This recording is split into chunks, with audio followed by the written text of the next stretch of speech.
Alors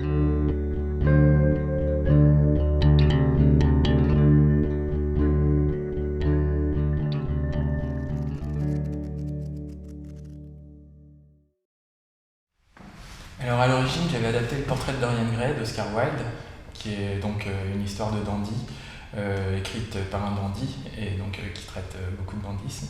Et à cette occasion, je m'étais rendu compte que c'était assez rigolo et qu'il y avait des choses marrantes à faire, enfin des gags à faire avec ça.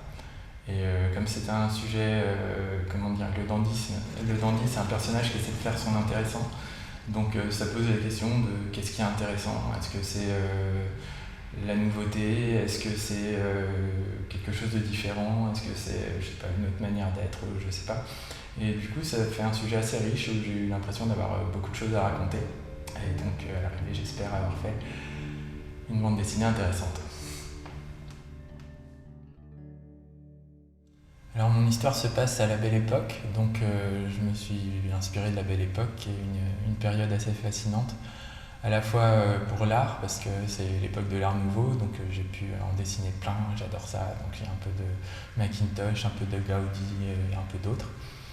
Et c'est une période intéressante aussi parce qu'on a inventé plein d'objets qui font partie de notre quotidien aujourd'hui.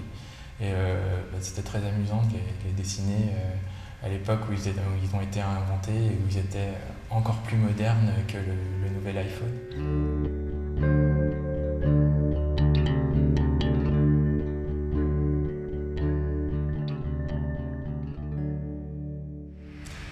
Alors j'ai dessiné, pas avec ce crayon, j'ai dessiné avec un stylo à billes, en fait, avec plusieurs stylos à billes, un bleu, un vert, un rouge, un noir. Et je trouvais ça particulièrement amusant et particulièrement ironique, en fait, de dessiner des choses très très élégantes, de l'art nouveau, une belle cravate, un dandy élégant, une duchesse, avec cet outil qui est pas très très noble et qui sert quand même surtout à écrire des dictées normalement. Et voilà.